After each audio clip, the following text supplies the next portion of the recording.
안녕하세요. 레버리지랜드에 오신 것을 환영합니다. 2024년 9월 19일 목요일 오늘의 증시 날씨 선반영에 울었다. 미국 증시가 연준의 B컷 금리 인하에도 불구하고 시큰둥한 반응을 보이며 정규장에서 하락 마감하고 말았다. 하지만 시간의 거래에서는 어느 정도 회복하는 분위기로 대부분의 지수들이 초록불을 밝힌 상태이다. 고점 대비 하락률만 놓고 보면 S&P 500과 나스닥 QQQ는 꾸역꾸역 신고가 행진을 거듭하고 있지만 필라델피아 반도체는 여전히 꼭지 대비 마이너스 17.37%의 상태로 아직은 갈 길이 멀다. 다음은 간밤에 나온 주요 뉴스 소식들이다. 먼저 연준이 0.5bp 금리 인하를 단행함과 동시에 올 연말까지 0.5bp 그리고 내년에 1%를 추가로 인하한다는 계획을 보여주었다. 미국에서의 피봇이 시작됨과 동시에 중동 지역 다수의 국가들이 일제히 금리를 인하하기 시작하고 있으며 글로벌 시장 전체에도 숨통이 다소 트이고 있는 분위기이다. 한편 비트코인은 연준의 금리 B컷 호재에도 별다른 반응 없이 소폭 하락하는데 그치는가 싶더니 지금은 3% 넘게 상승 중이다. 다음은 주요 증시 전망 소식들이다. 먼저 블랙록의 CIO는 미국 경제가 여전히 강하다며 경기 침체와는 거리가 먼 모습이라고 강조했다. 한편 CNBC는 연준의 피봇과 함께 금값도 계속해서 오름세를 탈 것이라고 전망해 눈길을 끈다. 마지막으로 부자 아빠 가난한 아빠의 저자로 유명한 로버트 기요사키가 앞으로는 금과 은 그리고 비트코인이 마구마구 오르게 될 것이라고 예언해 화제다. 3배수 레버리지 ETF가 장기 채권 ETF를 제외하고 전 종목 초록불을 밝히며 상승했다. 사실 정규장에서는 대부분의 종목들이 하락했으나 시간 내 기준으로 이렇다는 것이다. 오늘은 특히나 연준의 B컷 소식에 힘입으며 미국의 지역은행 ETF DPST가 3.76%로 가장 크게 올라주었다.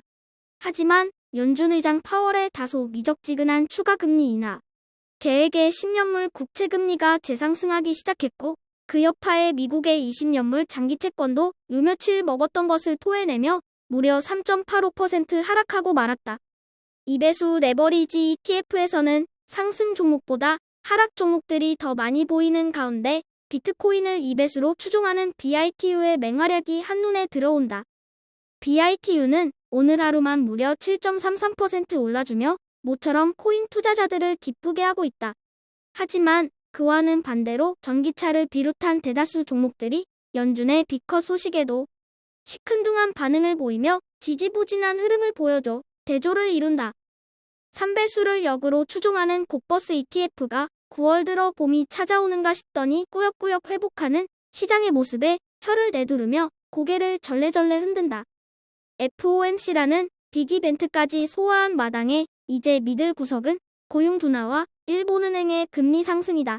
이제 곡버스는 숨겨놨던 히든카드를 빼어들며 오늘 밤 고용 쇼크와 엔캐리 청산 사태가 다시 한번 재현되기를 내심 기대해본다.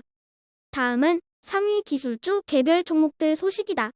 반도체 종목들이 대체적으로 부진한 흐름을 보여준 가운데 오늘은 큰형님 애플을 비롯한 빅테크 종목들이 상승해주며 불즈 ETN의 든든한 버팀목 역할을 해주는 분위기다. 빅테크의 높은 밸류에이션과 반도체의 경기 침체 우려가 걱정인 가운데 과연 불즈 ETN이 여기서 추가 상승이 가능할런지 오늘 밤이 고비로 보여진다. 오늘의 추천 종목은 아메리칸 이소시스다. 이 종목 역시 레버리지랜드에서 잊을만하면 소개됐던 종목으로 현재 주가는 0.5달러대까지 대폭락해 있는 상태이다. 티커명의 발음에 따라 일명 아렉이라고 불리는 이 회사는 미국의 광물채굴 업체이다. 히토류는 4차 산업혁명 시대에 없어서는 안 되는 필수 광물들 중 하나이며 바로 이 히토류를 친환경적으로 정제할 수 있는 기술을 가지고 있는 회사가 바로 오늘 소개하는 아렉이다.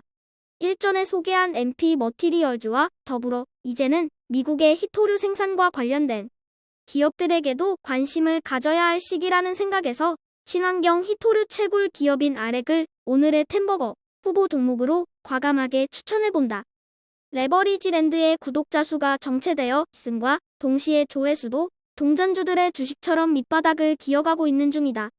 레버리지랜드를 3년여간 운영하면서 현재의 시장 상황을 판단하는 지표 중 하나로 조회수를 살펴보면 지금의 심리가 어떤 상태인지를 대변해준다. 2022년 10월 당시 시장 심리가 최악이었을 땐 댓글의 절반이 악플이었던 때도 있었다. 미국 주식이 많이 올랐다고는 하지만 빅테크의 PER이 40배에 가까운 반면에 빅테크를 제외한 S&P 500 기업들의 PER은 불과 20도 안 된다. 인공지능 테마를 등에 업고 주요 빅테크들이 투자자들로부터 더 큰 가치를 부여받고 있다는 이야기이다. 이 말인즉슨 뒤집어보면 여전히 싼 가격에 거래 중인 주식들이 널려 있다는 이야기이고 금리 인하 시기와 맞물려 내년 혹은 내후년까지 크게 성장할 기업들도 수두룩할 것이라는 것이 레버리지랜드의 예상이다. 물론 경기 침체가 와서 전 세계 경제가 싸그리 쑥대밭이 되고 우리 모두가 산속으로 들어가 도토리나 주워 먹으면서 연명해야 하는 상황이 오지 않으리란 법도 없다.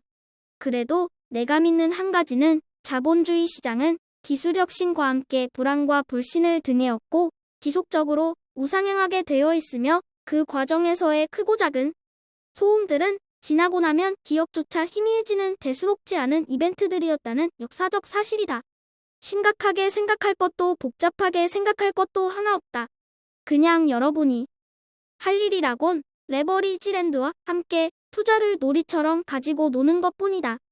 오늘도 들어주셔서 감사합니다. 그럼 내일 더 좋은 모습으로 찾아뵙겠습니다. 즐거운 하루 되세요.